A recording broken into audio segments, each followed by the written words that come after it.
Olá, bom dia, boa tarde, boa noite.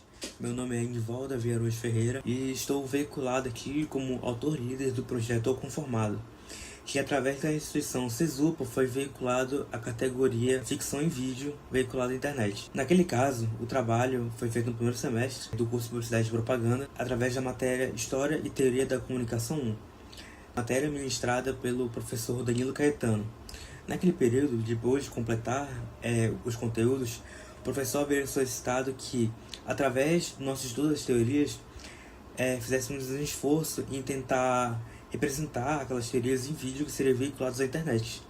No nosso caso, o nosso grupo, por ter um apelo especial com toda a questão audiovisual e realmente gostar de se aprofundar nesse tema, havia lançado a ideia de fazer um curta-metragem como feito normalmente de maneira profissional. Então, nos organizamos para concretizar esse objetivo.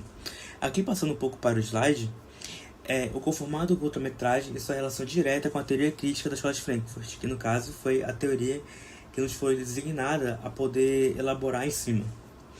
A equipe, eu sou o Inivaldo Davi, autor do projeto, e o restante da equipe.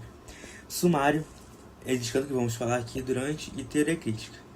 É a teoria criada pela Escola de Frankfurt que retratava os seguintes temas: capitalismo, consumismo, indústria cultural e positivismo. Crítica ao positivismo.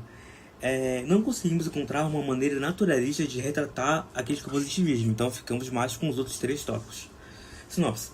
A história se passa mais um dia na vida do protagonista, que não consegue se encontrar em nenhuma motivação ou qualquer forma de sentido real para a sua vida. Seguindo sua rotina, se arruma e vai ao trabalho. Quando volta, se depara com aquilo que pode ser a sua futura realidade, algo que ele considera a felicidade. O roteiro, uma das palavras extremamente importantes para definir o roteiro, seria a pastiche, porque através de se apropriar de algumas cenas de filmes clássicos e de até livros, poderíamos, além de criar novos significados em relação, através de reprodução ativa daqueles ícones, criar também novos significados que nem existiam no obra original. Isso foi uma característica extremamente importante do nosso trabalho, que através do nosso gosto de filmes formamos o roteiro, eu escrevi o roteiro e dirigi o curta, de tentar significar esses ícones assim do cinema. Aqui o roteiro, que foi feito em 4 páginas, foi realmente bem curto. É que uma frase de Adorno: a arte faz parte da indústria cultural, não tem valor nem aura artística. Primeiro ponto, dominação ideológica e alienação e cultura do consumo ativo. Essas são coisas assim que a gente conseguiu encaixar no curto, daqueles 3 pontos que eu havia mencionado.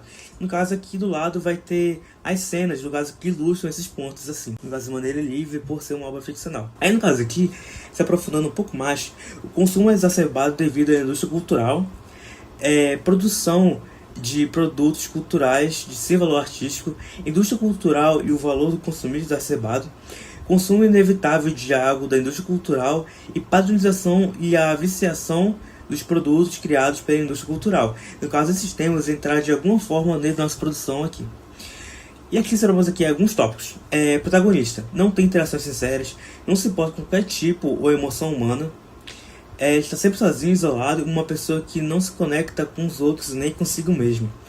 No caso aqui, por mais que isso não esteja diretamente na teoria, seria praticamente um retrato do estereótipo que Adorno, Horkheimer e Walter Benjamin podiam acreditar que a indústria cultural criaria na população. Porque devido pelo fato de que o que para eles as pessoas consumiam não tinham aura artística, seria como se as pessoas vivessem o direito de, no caso, serem iguais, de perderem interações humanas, de viverem apenas para o consumo. E foi uma coisa básica aqui para a nossa narrativa.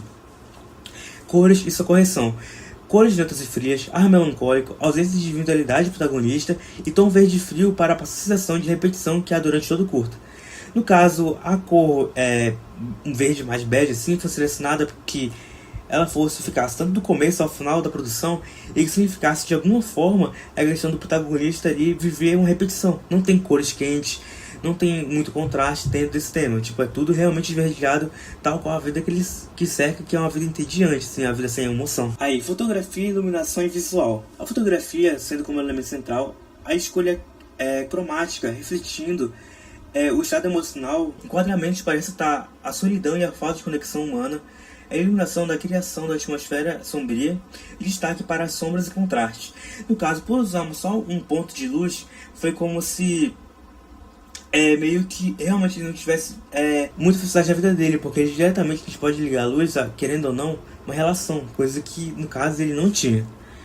Aqui, falando um pouco mais de experiência de produção, que no caso aqui está veiculado a imagem, e a trilha sonora. A trilha sonora tinha sido criada por um colega do nosso curso, que é o Lucas Pantoja, que é um músico profissional, e que se destinou a criar essa parte. Além de ilustrar de maneira sonora alguns dos conceitos, foi extremamente importante de veicularmos até como um produto audiovisual, que no caso seria um diferencial nosso, da nossa equipe.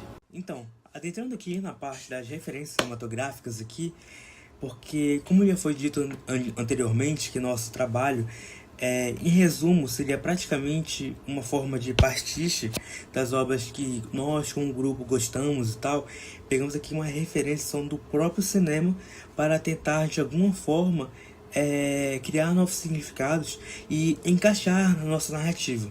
Então, já começando aqui, um dos primeiros filmes assim, que a gente pegou ali para tentar basear o enquadramento seria o clássico de John Ford, Rastro de Ódio, que na cena final, com o John Wayne encarando a tela, a câmera, demonstra que ele é um cara só. Porque pelo fato da câmera estar atrás, ele está dentro da casa para fora da casa, e ele está lá naquele imensidão do oeste, encarando aquele lugar e não estando com pessoas por perto, demonstrava que de alguma forma ele estava só. E no caso, usamos como referência central para executar esse enquadramento aqui que está na direita. Outra cena assim, que achamos extremamente importante é do filme Malcolm X, de Spike Lee, que pouco mais no terceiro ato ali, quando o Malcolm X vai pro local que ele vai ser alvejado e morto, tem uma cena que, no caso citamos anteriormente, que ele tá tipo num carrinho que está sendo puxado, no caso também a câmera está no carrinho, como se ele não estivesse andando, executando o ato de andar, ele está flutuando de acordo com o destino, como praticamente se não fosse humano, uma figura messiânica ali, que é tratada no filme, e que também demonstra que como se fosse humano, assim, que no caso não é uma pessoa que está executando aquela ação, no caso andar, é como se realmente estivesse sendo levado aquilo para algo maior. No caso, nosso protagonista ali seria o ato de trabalho. E outro clássico aqui, o Show de Truman, porque no filme, pelo fato de a gente viver no mundo que é um produto ambulante, um reality show, tem algumas questões ali que são bem interessantes, referente que ele não vive num mundo normal, ele vive nesse mundo que é só feito para vender. E no caso ali, no nosso caso, foi veiculado como se fosse uma rede social que no caso tivesse esses anúncios e tal. Então fizemos com que essa inspiração direta no Show de Truman e também outro filme de Paul Verhoeven e o Robocop, que também tem questões extremamente parecidas. E no caso, em ambos os filmes, é como se o cidadão comum existisse só para o consumo. Outro filme aqui interessante de a gente analisar foi Eles Vivem, de John Carpenter, porque tem toda uma crítica ao consumismo, assim, americano oitentista, e que no caso tem interação nos óculos, né? No nosso caso, no nosso curta, quando o personagem coloca o óculos, é como se ele negasse negação ao redor das pessoas e tal. Foi uma coisa interessante, assim, que a gente conseguiu resolver. Colocar imagem. Outro livro, um livro extremamente interessante, assim, que usamos como base, foi Fahrenheit 451, de Ray Bradbury. Porque no livro tem toda a questão que as pessoas negam o conhecimento. O conhecimento é uma coisa que foi negada, que as pessoas não leem, só querem consumir televisão o tempo todo. E consumismo mesmo, usando televisão não como forma de entretenimento, mas como forma que leva ao consumo, querendo ou não. Outro livro importante, ponto de vista de roteiro, foi Story, de Robert McKee, e Manual do Roteiro, de Sid Field, que nos ajudaram a tentar construir nossa narrativa em audiovisual. Considerações finais. Foi um projeto que foi extremamente legal e que a gente gostou muito de realizar na época, e que foi uma experiência extremamente importante. Havíamos postado no YouTube e foi uma gratificação muito grande ver que o nosso trabalho foi reconhecido, tanto que no caso que o Suzupa indicou para o Intercom, como a gente, eu estando aqui representando o meu grupo como autor líder, para poder expor o nosso trabalho. Referências e obrigado pela atenção.